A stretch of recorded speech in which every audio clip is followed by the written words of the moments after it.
दोस्तों आज की इस वीडियो में हम बात करने वाले हैं UPSI previous year question paper की। जो क्वेश्चन पेपर 12 दिसंबर 2017 में हुआ था और शिफ्ट फर्स्ट का क्वेश्चन पेपर है। इसके अंतर्गत हम बात करेंगे रीजनिंग के पोर्शन की, जिनको आज मैं सोल्व कराने वाला हूं आपको। और आपके लिए पहला क्वेश्चन है। पहला क्वेश्चन क्या है? इनपुट आउटपुट से। देखिए, इनपुट आउटपुट एक ऐसा टॉपिक है यूपीएसआई के लिए जहां से आपसे वो 3 से 4 क्वेश्चन पूछेगा। एक इनपुट देगा आपको और उसकी आउटपुट देगा, और फिर 3 से 4 क्वेश्चन वो उसके बारे में पूछेगा। देखिए क्वेश्चन क्या है, एक इनपुट है आपके लिए और इनपुट के 5 स्टेप में आउटपुट निकाला गया है।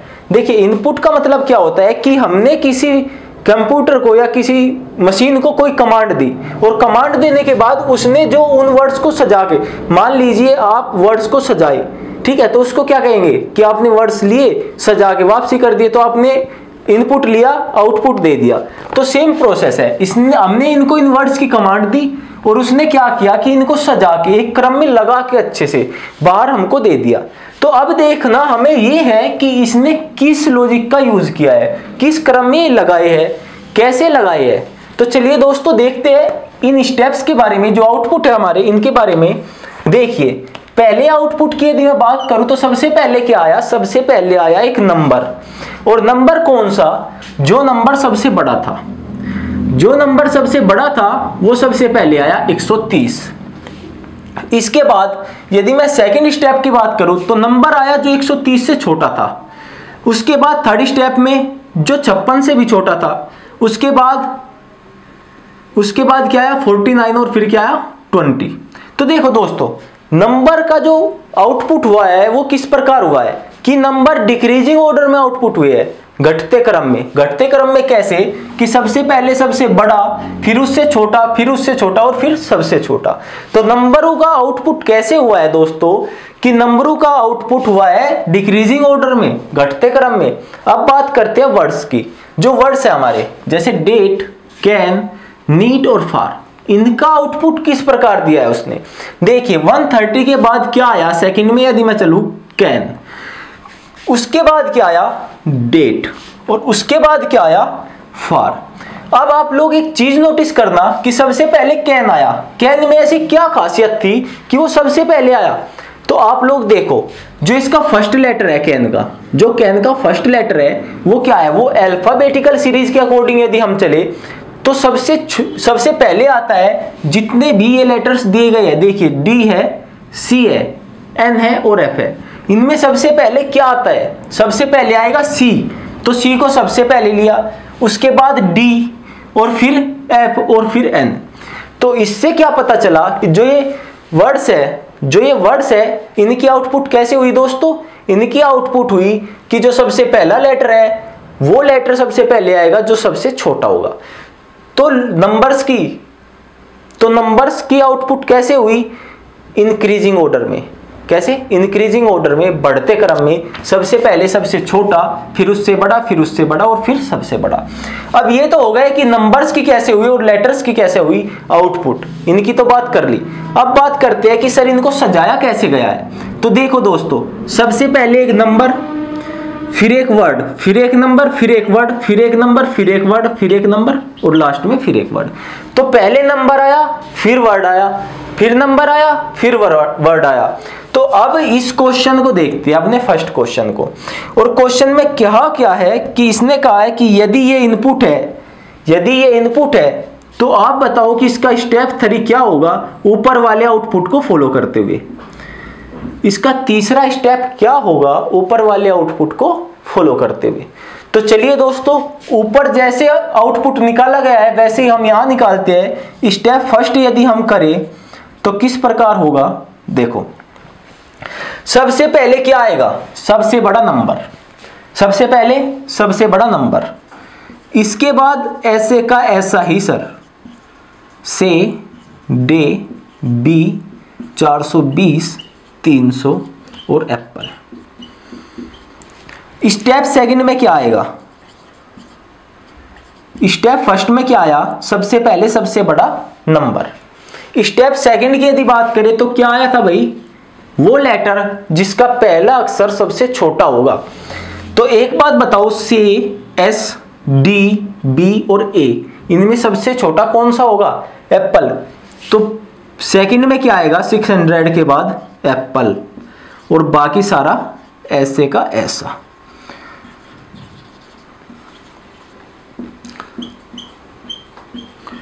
तो चलिए 2 स्टेप हमने कर लिए, अब करना है तीसरा स्टेप। पूछा है तीसरे स्टेप के बारे में। अब एक बात बताओ, 600 के बाद एप्पल आया, फिर क्या आएगा? फिर आएगा सर एक नंबर, और वो नंबर जो छोटा होगा किससे? 600 से। तो 600 से छोटा कौन सा है भाई इसमें? 500, और 500 अपने स्थान पर सर पहले ही रखा हुआ है।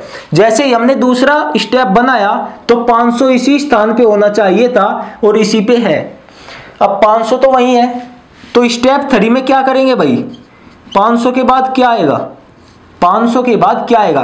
पहले नंबर, फिर लेटर, फिर नंबर, और फिर क्या आएगा? लेटर। और वो लेटर सर जो ए के बाद आएगा, ए के बाद क्या आएगा भाई? बी। तो थर्ड स्टेप कैसे बनेगा दोस्तों? 600 एप्पल, 500 बी से डे, 420 और 300। ये आपका क्या होगा? ये आपके क्वेश्चन का आंसर होगा स्टेप नंबर 3। तो आप लोगों को क्लियर हुआ कि स्टेप हमने कैसे फॉलो किए, इस आउटपुट में स्टेप कैसे फॉलो किए गए थे। जैसे इस आउटपुट में स्टेप फॉलो किए थे वैसे का वैसा ही यहां करना है। और एक बात और दोस्तों, कि यदि आपको इतना लंबा नहीं करना, यदि आप इतना लंबा नहीं करना चाहते तो कैसे करोगे? देखो, सबसे पहले आएगा सबसे बड़ा नंबर, तो सर ये स्टेप 1 हो गया सबसे पहले। इसके बाद आएगा लेटर, वर्ड, वर्ड कौन सा? जिसका लेटर सबसे छोटा होगा तो कौन सा होगा? एप्पल। तो ये कौन सा स्टेप हो गया? Second step sir. अब बात करेंगे थर्ड स्टेप की। थर्ड स्टेप में सर पहले नंबर आया, फिर वर्ड आया, फिर नंबर आना था कौन सा? 600 से छोटा। तो 600 से छोटा कौन सा है भाई? 500। और 500 सर शुरू में है तो ये ऐसे कैसे ही चला जाएगा, तो ये तो वहां का वही है जहां होना चाहिए था, तो सर इसकी तो बात नहीं करते। अब नंबर के बाद क्या आएगा? फिर लेटर, और लेटर कौन सा? जो ए से बड़ा हो, तो बी। तो आप यहीं से लगा लेते 600 एप्पल, 500 बी, और फिर वैसे का वैसा, से डे, 420 और 300, ऐसे का ऐसा ही होता। तो चलिए दोस्तों, ऑप्शन नंबर सी आपका क्या सही होगा? ऑप्शन नंबर सी इस क्वेश्चन का आंसर होगा। बात करते हैं अगले क्वेश्चन की। चलिए दोस्तों अगले क्वेश्चन की तरफ चलते हैं, और इस क्वेश्चन से पहले दोस्तों आपके लिए एक बात बतानी है कि यदि आप इस क्वेश्चन पेपर को डाउनलोड करना चाहते हैं तो उसका लिंक मिलेगा आपको हमारी वीडियो के डिस्क्रिप्शन लिंक में। और इसके अलावा दोस्तों आप यदि यूपीएसआई के लिए मैथ पढ़ना चाहते हैं तो मैथ पढ़ा रही है आपको डीपी सिंह सर। और यकीन मानिए दोस्तों, यदि आपने उनकी क्लास ले ली तो आप किसी अदर टीचर से मैथ पढ़ना पसंद नहीं करोगे। तो चलिए दोस्तों देर ना करते हुए अपने क्वेश्चन की तरफ चलते हैं। क्वेश्चन नंबर 2, ये भी इस क्वेश्चन में भी क्या कहा गया कि ये जो इनपुट दिया गया है कितने चरणों में बाहर निकल सकता है, ये कितने चरणों में, कितने स्टेप्स में आउटपुट के रूप में बाहर आ सकता है। जैसे इस क्वेश्चन में 5 स्टेपों में ये बाहर आया था, अब बताना है कि ये इनपुट कितने स्टेप्स में बाहर आएगा। अब देखो दोस्तों, जो फॉर्मूला, जो तरीका यहाँ पे अप्लाई हुआ था इनपुट को निकालने का, वो ही यहाँ पे होगा। अब बताना ये है कि कितने स्टेप हमको लगाने पड़ेंगे। देखिए यदि मैं फर्स्ट स्टेप की बात करूं, मैं करके दिखाता हूं आपको पूरा क्वेश्चन। यदि मैं फर्स्ट स्टेप की बात करूं तो सबसे पहले क्या आएगा? सबसे बड़ा नंबर क्या है? 600।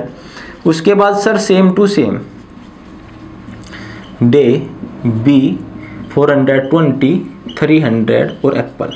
ये आपका क्या होगा? First step. इसके बाद सेकंड स्टेप क्या होगा आपका? देखो पहले क्या आया? नंबर, फिर क्या आएगा? एक वर्ड। और वर्ड कैसा होगा? वर्ड ऐसा होगा जिसका सबसे पहला लेटर सबसे छोटा हो। अब आप एक बात बताओ, एस, डी, बी और ए में से सबसे छोटा क्या है? ए होगा। ए होगा तो सबसे पहले क्या आएगा? 600 के बाद एप्पल, और एप्पल के बाद क्या आएगा? 500, फिर क्या आएगा? से, डे, बी, 420, 300। ये आपका क्या हो गया? Step second. अब बात करते हैं स्टेप थर्ड की। अब ये कंप्लीट तो हुआ नहीं, क्योंकि ये कंप्लीट हुआ है सर यहाँ तक, इतना बचा हुआ है, तो अब ये कंप्लीट नहीं हुआ, तो इसको आगे स्टेप करते हैं। अब एक बात बताओ, एप्पल के बाद क्या आएगा? फिर एक नंबर आएगा, और वो नंबर आएगा जो सर अब 600 से छोटा होगा। 600 से छोटा कौन सा है भाई इसमें? 500। तो 500 आएगा स्टेप 3 में, लेकिन सर 500 ऑलरेडी अपने स्थान पर है, तो 500 को तो हमें कहीं चेंज नहीं करना। 500 के बाद क्या आएगा भाई, 500 के बाद आएगा सर फिर एक वर्ड, और वो वर्ड होगा जो ए से अगले वाला होगा। ए से अगला कौन सा सर, बी। तो स्टेप 3 में क्या आएगा भाई, 600 एप्पल 500 बी से डे 420 300। अब बात करी सर यहाँ तक हमने अरेंज कर लिया। अब बात करते हैं 4th स्टेप की। हमने बी तक अरेंज कर लिया। अब आप एक बात बताइए दोस्तों, बी के बाद क्या आएगा, बी के बाद आएगा सर फिर एक नंबर आएगा, और वो नंबर जो 500 से छोटा हो। 500 से छोटा कौन सा होगा भाई इसमें, 420। तो 420 आएगा कौन से, 4th स्टेप में। और वो स्टेप कैसा होगा, 500 बी 420 से डे और कौन सा 300। ये हो गया आपका 4th स्टेप। अब बात करते हैं 5th स्टेप की। 5वां स्टेप कौन सा होगा, देखिए अब बी के बाद सर हमने यहां तक अरेंज कर दिया। अब 420 के बाद क्या आएगा भाई, फिर एक वर्ड आएगा, और वो वर्ड कौन सा होगा सर, जो बी से अगले वाला होगा। तो क्या होगा, डी। तो डी होगा तो सर कौन सा होगा, 600 एप्पल 500 बी 420 और फिर क्या आएगा, डे, फिर से, और फिर 300। अब सर डे तक हमने अरेंज कर दिया। 5 स्टेप हुए और डे तक अरेंज हो गया। लेकिन आप लोग एक बात देखना इसमें कि इसका जो 5th स्टेप था, जो हमें आउटपुट दिया था, इसमें क्या है कि हर एक नंबर के बाद एक लेटर है। कभी भी ऐसा नहीं है कि 2 वर्ड हो या 2 नंबर हो, कहीं पर भी ऐसा नहीं है। तो यहाँ पे 2 वर्ड है, तो हमें इनको एक बार और अरेंज करना पड़ेगा। तो स्टेप कौन सा होगा, स्टेप नंबर 6। और अब क्या होगा, 600 एप्पल 500 बी 420 डे, और डे के बाद क्या आएगा 300, और फिर क्या आएगा से। अब ये आउटपुट पूरा कंप्लीट हो गया जिस तरीके से हमको ये सजाना था। हमने इसको पूरा का पूरा सजा दिया। और हमको कितने स्टेप लगे भाई, स्टेप लगे 6 स्टेप में सर ये कंप्लीट हो गया। तो अब क्वेश्चन ये था कि इस आउटपुट को, इस इनपुट को निकालने के लिए कितने आउटपुट की आवश्यकता होगी। तो कितने की होगी बेटा, 6 की। अब दूसरी बात यह है कि सर यदि इसको डायरेक्ट करना हो, क्योंकि इतना लंबा हम क्वेश्चन पेपर वहां बैठ के करेंगे एग्जाम हॉल में, तो बहुत समय लगेगा। यदि इसको शॉर्ट करना हो तो कैसे करेंगे। तो देखो एक मैं छोटी सी अप्रोच बताता हूं। सबसे पहले क्या आया, 600। तो सर ये फर्स्ट स्टेप हो गया। इसके बाद क्या आएगा भाई, इसके बाद आएगा फिर एक वर्ड कौन सा, एप्पल। तो सर ये दूसरा स्टेप हो गया। इसके बाद क्या आएगा, वर्ड के बाद फिर एक नंबर आएगा, और नंबर कौन सा, 500 तो अपने स्थान पर रहेगा। देखिए जैसे यहाँ पे था 500 तो अपने स्थान पे था। 3rd स्टेप में हमने चेंज क्या किया, बी, क्योंकि 500 अपने स्थान पे है। तो उससे आगे क्या आएगा, एक वर्ड आएगा, और वर्ड कौन सा होगा, बी। तो 3rd स्टेप सर ये हो गया। अब बी के बाद क्या आएगा बेटा, बी के बाद देखो क्या चेंज किया सर, 420 आया। बी के बाद आएगा एक वर्ड, एक नंबर, और नंबर कौन सा, जो 500 से छोटा होगा। तो सर ये 4th स्टेप हो गया। इसके बाद ये 5th स्टेप हो गया, और बचा हुआ सर कौन सा हो गया, 6th स्टेप। क्योंकि 6 ये होगा 300 जो लास्ट से उठ के आगे आएगा। ये होगा आपका 6ठा स्टेप। तो ये क्वेश्चन नंबर 2 था इसी इनपुट पे, और इसमें कितने स्टेप की आवश्यकता पड़ी हमें, इसमें पड़ी हमें 6 स्टेप की आवश्यकता। क्वेश्चन नंबर 3 की और बात कर लेता हूं मैं, जो इसी इनपुट पे है और ये ही इनपुट है बिल्कुल सेम। उसमें पूछा है कि 5वें आउटपुट का पता लगाए। 5वां आउटपुट होगा कौन सा भाई, उसका पता लगाए। तो 5वां आउटपुट कौन सा होगा सर, ये वाला ही तो होगा। 600 एप्पल 500 बी 420 डे से और 300, ये कौन सा होगा, 5वां। तो सर हमने 3 क्वेश्चन कर लिए इनपुट आउटपुट के, जो एक ही इनपुट पे डिपेंड थे। और ऐसे ही क्वेश्चन बहुत इजीली क्वेश्चन आते हैं एग्जाम में। आपको सिर्फ इतना पता करना है कि इसमें पैटर्न क्या लागू हुआ है। जब ये आउटपुट के रूप में बाहर आया तो ये किस प्रकार आउटपुट के रूप में बाहर आया।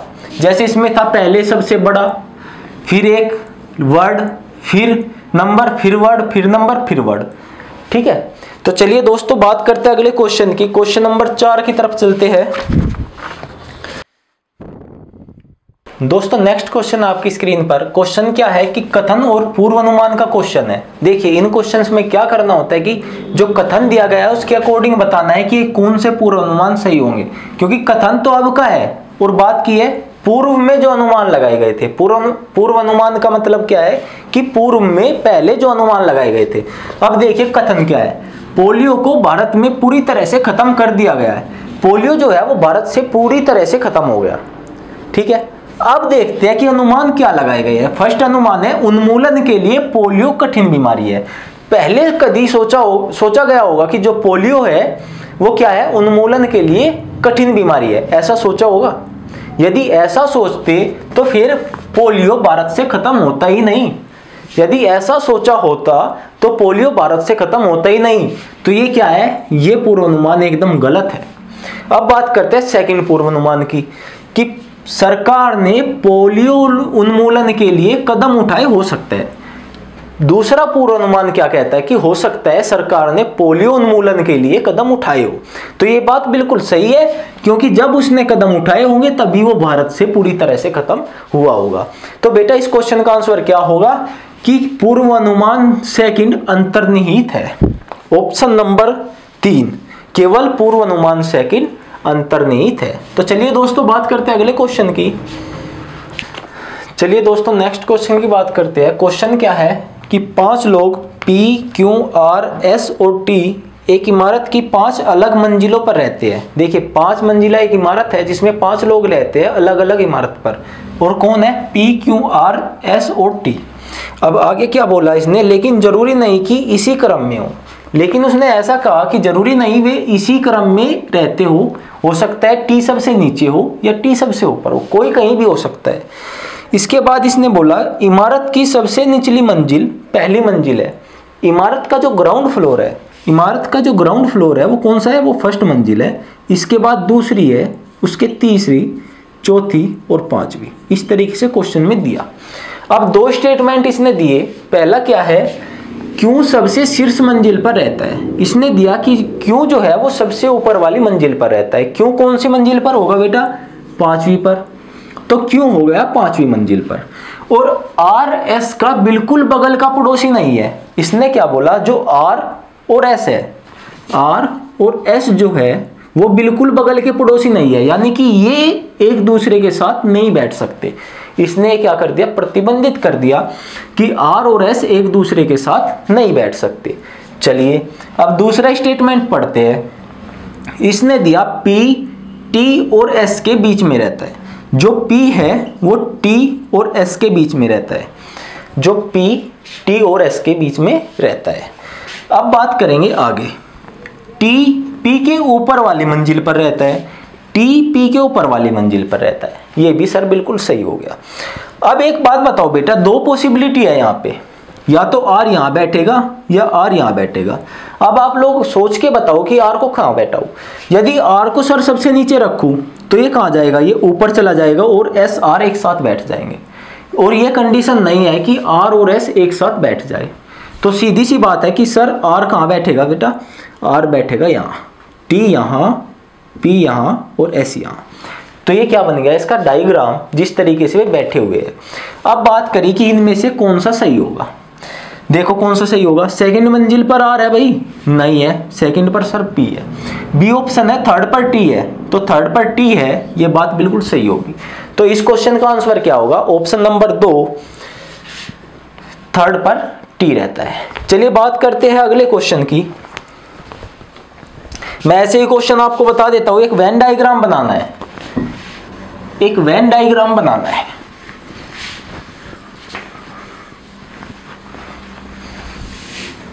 क्वेश्चन नंबर 6, एक वेन डायग्राम बनाना है। और किसका बनाना है, उंगली,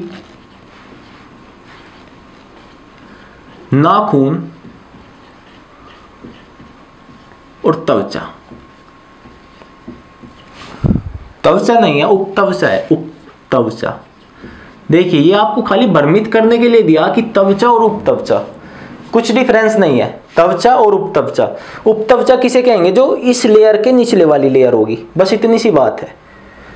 ये क्या है, ये त्वचा है, और इसके जो नीचे होगी, एकदम जस्ट जो नीचे होगी वो क्या होगी, उपत्वचा।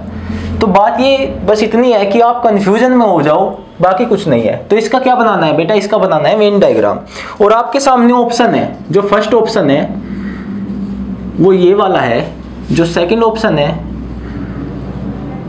ये है जो थर्ड ऑप्शन है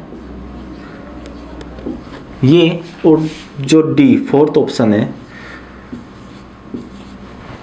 अब आपको बताना है कि इनमें से कौन सा डायग्राम सही होगा। देखो बेटा, यदि ये डायग्राम सही होगा तो आप मुझे एक बात बताओ कि इनमें से कौन सी चीज क्या होगी। मान लीजिए, चलो मैं आपके आइडिया से मान लेता हूं कि नाखून सर उंगली में होते हैं, तो आपको पता है नाखून कहाँ होते हैं, उंगली में। तो ठीक है, ये उंगली हो गई और ये हो गया नाखून। तो ये क्या बचा, ये बचा त्वचा। अब एक बात बताओ, त्वचा भी तो उंगली के ऊपर होता है, त्वचा भी तो ऊपर होता है, तो ये अलग कहाँ हो जाएगा, ये अलग तो हो नहीं सकता। तो चलो ये तो कैंसिल हो गया। बात करेंगे इसकी, तो इसकी कैसे बनाए कि कुछ नाखून त्वचा है या कुछ नाखून उंगली है।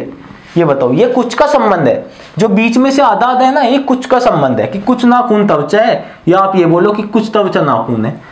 तो ऐसा तो है ना ये कहीं, तो ये भी कैंसिल हो गया। अब ये तीनों अलग अलग है, त्वचा, उपत्वचा, उपत्वचा, उंगली और नाखून, तीनों अलग अलग। अब बात करते हैं फोर्थ की, कि फोर्थ में किस तरीके से हुआ। देखो बेटा, ये क्या है सबसे ऊपर, ये क्या है, उंगली के ऊपर क्या है, उंगली के ऊपर है सब त्वचा, क्या होगी, उपत्वचा। इसके नीचे क्या होगा बेटा, इस उपत्वचा के नीचे क्या है, उंगली। भाई यही तो उंगली है जो इसके नीचे है, तो ये क्या हो गई, उंगली। और उंगली के नीचे क्या हो गया, उंगली में क्या है, नाखून। तो इनका वेन डायग्राम किस तरीके से बनेगा बेटा, ऑप्शन नंबर डी, सबसे ऊपर त्वचा, फिर उंगली, और उंगली के अंदर क्या होगा, नाखून। तो ऑप्शन नंबर डी आपका सही होगा। बात करते हैं अगले क्वेश्चन की, क्वेश्चन नंबर 7। दोस्तों नेक्स्ट क्वेश्चन है आपकी स्क्रीन पर, और क्वेश्चन मतलब क्या कहे, इतना सिंपल क्वेश्चन, एकदम मक्खन की तरह। देखो क्वेश्चन पढ़ो, क्वेश्चन क्या है, ये थर्ड फॉर्म है ब्लड रिलेशन की। रक्त संबंध जो आपका चैप्टर है उसकी थर्ड फॉर्म है, पॉइंटिंग फॉर्म जिसे हम कहते हैं। और मतलब इतने लाजवाब तरीके से वो चैप्टर आपको पढ़ाया गया, रक्त संबंध। आप लोग देखना प्लेलिस्ट में जाके। क्वेश्चन क्या है, एक महिला की तरफ इशारा करते हुए विजय ने कहा, एक महिला है जिसकी तरफ इशारा करते हुए विजय कहता है, वो भांजी है, वो भांजी है किसकी, मेरी माँ की इकलौती बेटी। वो भांजी है मेरी माँ की इकलौती बेटी की, जिसका केवल एक भाई है। अच्छा एक बात बताओ, विजय ने कहा ना, तो ये हो गया विजय, विजय है तो मेल। विजय ने कहा वो भांजी है, लेकिन वो भांजी किसकी है, मेरी माँ। विजय की माँ कौन होगी भाई, विजय की माँ ये हो गई, विजय की माँ नेगेटिव। विजय की माँ की इकलौती बेटी, जो विजय की माँ है ना उसकी क्या है, इकलौती बेटी। तो विजय की माँ की इकलौती बेटी कौन होगी, विजय की बहन, विजय की बहन। विजय की माँ की इकलौती बेटी विजय की बहन होगी भाई। बेटी है, इकलौती बेटी है जिसका केवल एक भाई है, तो बहन का केवल एक भाई है। ठीक है, इतनी बात कंफर्म है।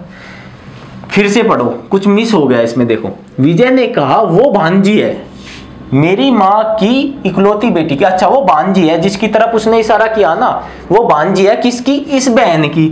इस बहन की भांजी कौन होगी, विजय की जो बेटी होगी उसको ये क्या बोलेगी भाई, विजय की जो बेटी होगी, विजय की बहन, उसको क्या बोलेगी, भांजी बोलेगी या भतीजी बोलेगी, कुछ तो बोलेगी। चलिए, तो उस महिला का विजय से क्या संबंध है। तो ये जो महिला है इसी के बारे में तो बात कर रहा था वो, ये जो महिला है उसी के बारे में तो बात कर रहा था। तो इस महिला का विजय से क्या संबंध है भाई, तो ये कौन हुई, विजय की बेटी। तो इस क्वेश्चन का आंसर क्या होगा आपका, बेटी। इतना सिंपल पेपर है बेटा ये, बस पूछो ही मत, क्वेश्चन फटाफट हो जा रहे। लेकिन थोड़ा सा भी दिमाग नहीं लगाना, ये मान लो थोड़ा सा भी दिमाग नहीं लगाना आपको। जैसे अगला क्वेश्चन मैं लिख देता हूं, क्वेश्चन नंबर 8। दोस्तों नेक्स्ट क्वेश्चन आपकी स्क्रीन पर। क्वेश्चन देखो, क्वेश्चन ये भी रक्त संबंध का है, और रक्त संबंध से अब तक इस क्वेश्चन पेपर में 3 क्वेश्चन आ चुके हैं। कितने, 3 क्वेश्चन, और इतने लाजवाब तरीके से चैप्टर पढ़ाया गया आपको। आप वीडियो के, यदि आपको वीडियो देखनी है तो इस वीडियो के डिस्क्रिप्शन लिंक पे लिंक मिलेगा आपको, वहां जाकर आप देख सकते हो। तो चलिए क्वेश्चन देखते हैं। टी बेटा है आर का, जो के की बहू है, वाह जी वाह। मतलब ये मान लो आप, ये जो शब्द है ना, ये जो कि, जिसके, किंतु, परंतु, लेकिन, ये सब के बारे में आपको जेन्युइन तरीके से बताया गया। और ये सब ऐसे है कि इस शब्द से ही ये पूरा का पूरा क्वेश्चन आप गलत कर सकते हो। तो अब देखना, टी बेटा है किसका? आर का। जो टी है वो बेटा है, बेटा है तो मेल है, पॉजिटिव। और किसका बेटा है भाई? आर का। अब आर के बारे में नहीं पता कि आर मेल है या फीमेल है। इसके आगे बात करते हैं, जो के की बहू है। देखिए, बहू जो शब्द प्रयोग करेगा ना, वो कौन करेगा? जो इसके पति का पिता होगा, यानी कि आर का जो ससुर जी होगा, वो बहू कहेगा किसको? आर को। यदि इसके पति की बात होती तो इसके पति के बारे में यहां बोला जाता पत्नी है, ना कि बहू है। ठीक है, पत्नी शब्द प्रयोग होता, ना कि बहू। तो जो के की बहू है, के की बहू कौन है? के की बहू कौन है? ये शब्द किससे रिलेटेड है? ये शब्द रिलेटेड होगा ऑब्जेक्ट से, और ऑब्जेक्ट कौन है? आर। तो आर बहू है, किसकी है? के की। बहू है तो नेगेटिव होगी। ये बात कन्फर्म है यहां तक। इसके बाद जो एस का पिता है, अब ये जो शब्द प्रयोग हुआ, ये किसके लिए हुआ? ये प्रयोग हुआ के लिए। जो के की बहू है, वो सॉरी, जो एस का पिता है, एस का पिता कौन है? के। तो के जो है पिता है एस का। तो एक बात बताओ, जब ये बहू है और एस का पिता भी है के, तो एस कौन होगा? इसका पति होगा ना एस। एस भाई आर का पति होगा। चलिए, जो एन का पिता है, वाह जी वाह, जो एन का पिता है, मतलब ये जो शब्द प्रयोग हुआ, ये किसके लिए हुआ? ये अब एस के लिए प्रयोग हुआ। कौन है पिता? एस पिता है किसका? एन का। एन का पिता है एस, और आर की बेटी है टी। तो एस और एन कौन हुए? सिबलिंग, भाई बहन, सहोदर। क्योंकि भाई एक ही माता पिता की उत्पन्न दो संतानें, कौन होंगे? सहोदर होंगे। जो एस का पिता है, जो एन का पिता है, एस पिता है जो एन का। ठीक है, चलिए, जो टी का भाई है। अब देखिए, टी का भाई कौन है? ये जो शब्द प्रयोग हुआ, ये किसके लिए हुआ? एन के लिए। तो टी का भाई कौन हुआ? एन। तो टी का भाई हुआ एन, तो ये भी पॉजिटिव। के का टी से क्या रिश्ता है? कितना लाजवाब सा क्वेश्चन किया कि के का टी से क्या रिश्ता है। अब देखिए, इसमें जो डिपेंड करेगा ना, वो थोड़ा ऑप्शन पे भी डिपेंड करेगा, क्योंकि के बारे में बिल्कुल क्लियर नहीं कहा कि ये पुरुष है या स्त्री है, मेल है या फीमेल है। क्योंकि पता नहीं, जो सास होगी वो भी बहू कहेगी, और जो उसके ससुर होंगे वो भी उसे बहू कहेंगे। तो जरूरी नहीं है कि मेल हो या फीमेल हो, कोई भी हो सकता है। तो के का टी से क्या रिश्ता है? अब बताओ, किसके बारे में पूछा भाई? के बारे में। किसके रेस्पेक्ट में? टी के। के कौन है टी का? टी का कौन है भाई? दादा या दादी। अब आप लोग ऑप्शन चेक कर लेना कि उसमें दादा दिया है या दादी दी है। जो सा भी ऑप्शन दिया होगा वही ऑप्शन सही होगा आपका। दोस्तों, नेक्स्ट क्वेश्चन आपकी स्क्रीन पर। क्वेश्चन देखते हैं, पहले पढ़ते हैं क्वेश्चन को क्या दिया है। महेश सुबह पूर्व दिशा में चलना शुरू करता है। देखिए, क्वेश्चन है डायरेक्शन का। डायरेक्शन जो आपका चैप्टर है, उससे भी 2 से 3 क्वेश्चन पूछे जाते हैं। तो क्वेश्चन है डायरेक्शन का, महेश सुबह पूर्व दिशा में चलना शुरू करता है। अब एक बात बताओ, यदि महेश यहाँ पे है तो इसके पूर्व दिशा कौन सी होगी? दिशाएं हमेशा आप लोगों को पता होगी, 4 होती है, पूर्व, पश्चिम, और ऊपर होगी उत्तर, और नीचे दक्षिण। और सब 4 सब डायरेक्शन होती है इनके बीच में, उत्तर पूर्व, पूर्व दक्षिण, पश्चिम दक्षिण, और उत्तर पश्चिम। अब देखिए, पूर्व दिशा में चलना शुरू करता है तो पूर्व दिशा में ऐसे चलेगा, और 8 मीटर चलने के बाद वह दक्षिणावर्त दिशा में 90 डिग्री मुड़ता है।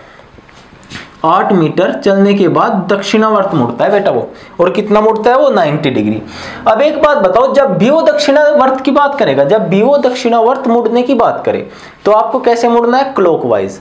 कैसे? जिस दिशा में घड़ी की सुइयां घूमती है। तो किस दिशा में घूमती है? नीचे वो घूमेगी भाई।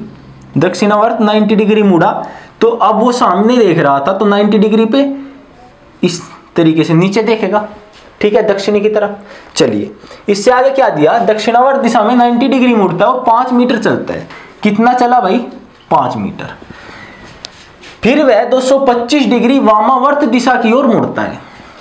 अब एक बात बताओ, जब दक्षिणावर्त क्लॉकवाइज है तो वामावर्त क्या होगा? एंटी क्लॉकवाइज होगा भाई। एंटी क्लॉकवाइज का मतलब है कि वो घड़ी की विपरीत दिशा में। घड़ी की विपरीत दिशा इस तरीके से और घड़ी की दिशा में इस तरीके से। तो अब देखिए 225 डिग्री कैसे मुड़ेगा। ये आपका क्या है 90 डिग्री है, मानकर चलिए वो यहाँ है, यहां से उसको 225 डिग्री ऐसे मुड़ना है वामावर्त। तो 90 डिग्री ये गया, 90 ये गया, कितना हो गया 180, बचा कितना 45। तो ये पूरा 90 का है तो बीच में आके रुकेगा भाई, बीच में आके रुकेगा। यदि यहां से मुड़ना शुरू करे तो 90 डिग्री ये और 45 ये, तो यहां पे बीच में आके रुकेगा।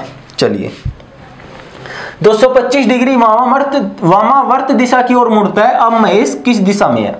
अब एक बात बताओ, ये आपकी दिशाएं हो गई और महेश है यहाँ, ये कौन सी है, ये उत्तर, और ये कौन सी है पश्चिम। तो अब महेश किस दिशा में होगा, उत्तर पश्चिम। तो आपके क्वेश्चन का आंसर क्या होगा बच्चों, उत्तर पश्चिम। चलिए बात करते हैं अगले क्वेश्चन की। दोस्तों नेक्स्ट क्वेश्चन आपकी स्क्रीन पर, क्वेश्चन क्या है मैं पूरा पढ़ देता हूं। नीचे दिए गए सवाल में दो कथन फर्स्ट और सेकंड है, तय करें क्या कथनों में उपलब्ध कराए गए तथ्य सवाल का जवाब देने के लिए पर्याप्त है। दोनों कथनों को पढ़े और अपना जवाब दे। क्वेश्चन क्या है, क्या वनिता 24 वर्ष की है, और आपको वो कथन ढूंढना है जिससे इस क्वेश्चन का आंसर दे सके। तो पहला क्वेश्चन देखते हैं, पहला कथन देखते हैं क्या है। 5 साल पहले वनिता की उम्र एक अभाज्य संख्या नहीं थी। अब आप लोग एक बात बताओ, यदि अभाज्य संख्या नहीं थी, हो सकता है विषम संख्या हो सकता है सम संख्या हो, और ये भी छोड़ो, हो सकता है कि पता है कौन सी विषम है या कौन सी सम है, ये भी नहीं पता कि कौन सी विषम है या कौन सी सम है, बस खाली इतना दिया है कि 5 साल पहले अभाज्य संख्या नहीं थी। तो इससे हम डिफाइन नहीं कर सकते कि वनिता की उम्र कितनी होगी, इस केस से हम डिफाइन नहीं कर पाए, तो पहले वाला ऑप्शन नहीं होगा। अब बात करते हैं सेकंड ऑप्शन की। वनिता अपने भाई की उम्र की 1/3 से 2 गुनी है। वनिता अपने भाई की उम्र की 1/3 से 2 गुनी है, जो 39 साल की उम्र का है। उसका भाई 39 साल का है और वनिता उसकी 1/3 उम्र से 2 गुनी है। तो उसका भाई यदि 39 साल का है तो वनिता उसकी उम्र की 1/3 उम्र से 2 गुनी है। तो ये काटो भाई, कितना हो गया 1 3 और 13 दूनी 26। तो इससे पता चल गया कि वनिता की उम्र 26 वर्ष है। तो इस क्वेश्चन का आंसर क्या होगा कि सिर्फ, मैं पढ़ देता हूं क्वेश्चन का आंसर क्या होगा आपके। क्वेश्चन का आंसर होगा कथन सेकंड में उपलब्ध तथ्य, कथन सेकंड में उपलब्ध तथ्य अकेले ही सवाल का जवाब देने के लिए पर्याप्त है। चलिए दोस्तों अगले क्वेश्चन की तरफ चलते हैं।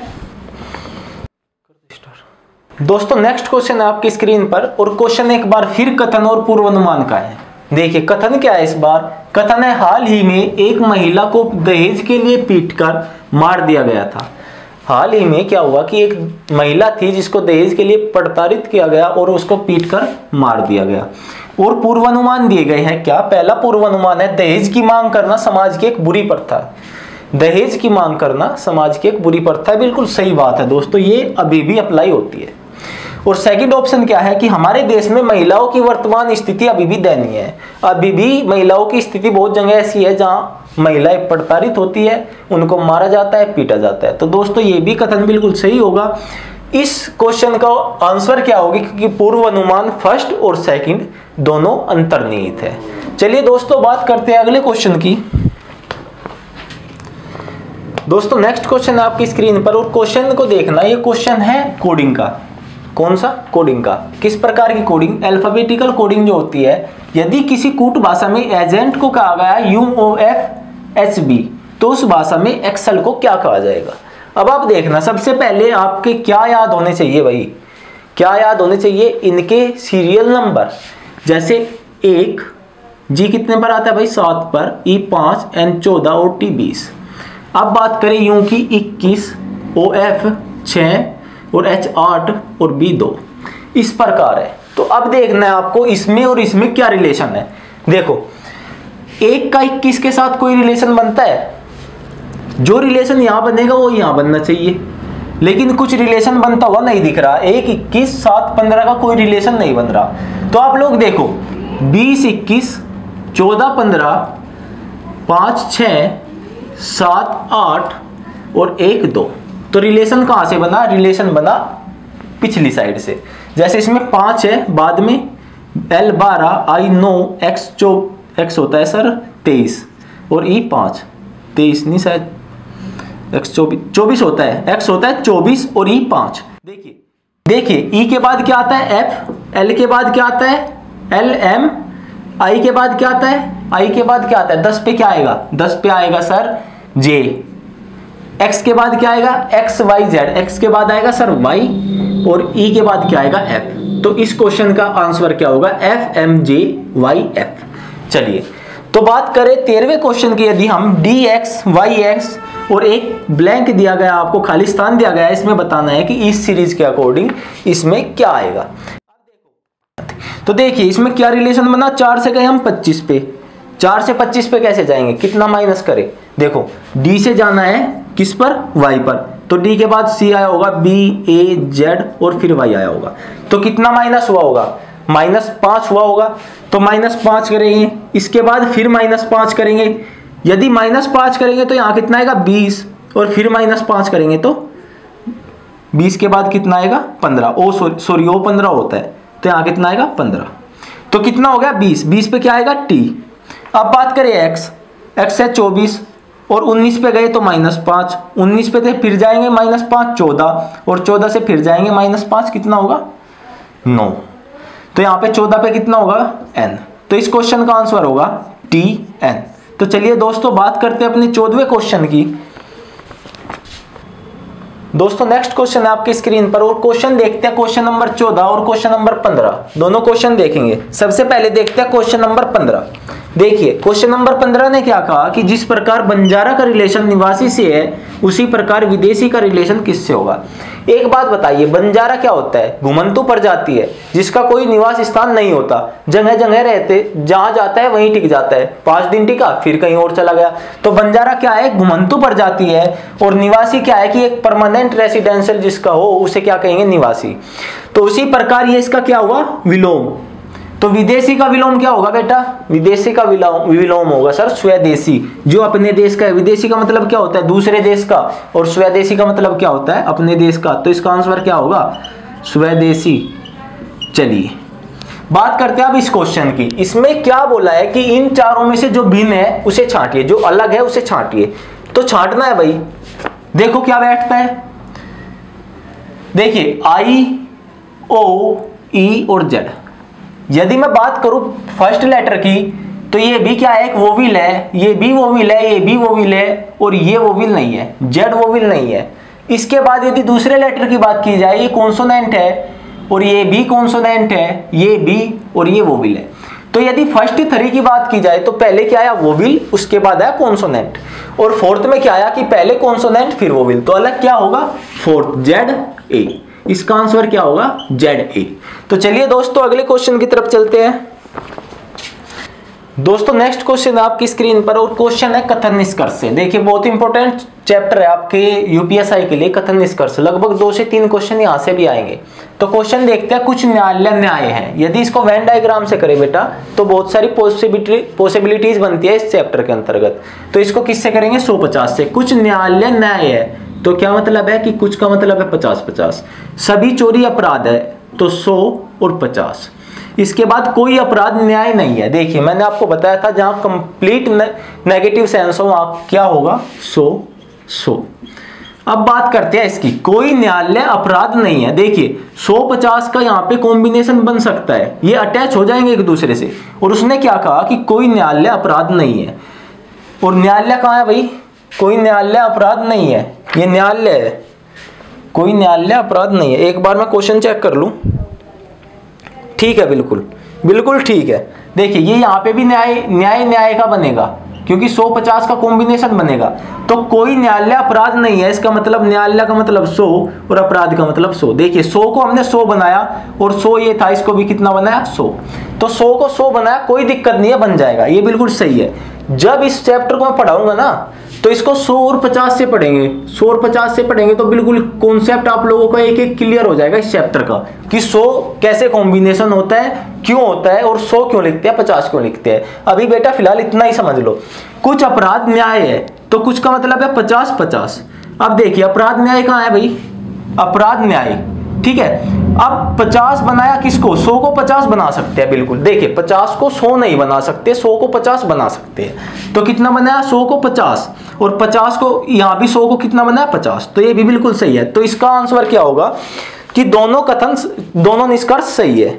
तो बेटा ये थे आपके इस क्वेश्चन पेपर से 16 क्वेश्चन, 16 आज कराए और 20 कराए गए थे आपको पहली वीडियो में। एक वीडियो और हम प्रोवाइड करा चुके हैं, और क्वेश्चन कितने हुए टोटल, 36।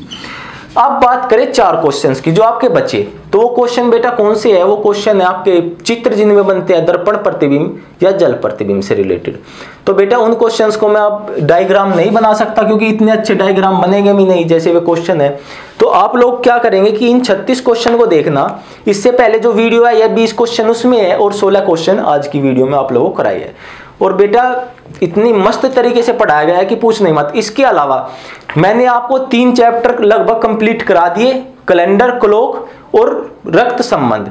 इनसे रिलेटेड यदि आपको कोई भी प्रॉब्लम है तो आप हमारे कमेंट बॉक्स में जाकर कमेंट कीजिए, हमको बताइए कि सर वीडियो में ये थोड़ी दिक्कत थी, ये प्रॉब्लम थी, तो हम उसका सॉल्यूशन करेंगे। इसके अलावा दोस्तों यदि आप मैथ पढ़ना चाहते हो तो मैथ के लिए हमारे यहाँ फैकल्टी है डीपी सिंह सर, और डीपी सिंह सर का जो कॉन्सेप्ट है, समझाने का तरीका है, बेस्ट है, उनसे अच्छा आपको कहीं नहीं मिलेगा। और दोस्तों यदि आपको वीडियो अच्छी लगती हो तो वीडियो को लाइक करें, कमेंट करें, और ज़्यादा से ज़्यादा चैनल को सब्सक्राइब करें, और वीडियो को शेयर भी करें। दोस्तों वीडियो को पूरा देखने के लिए बहुत बहुत धन्यवाद।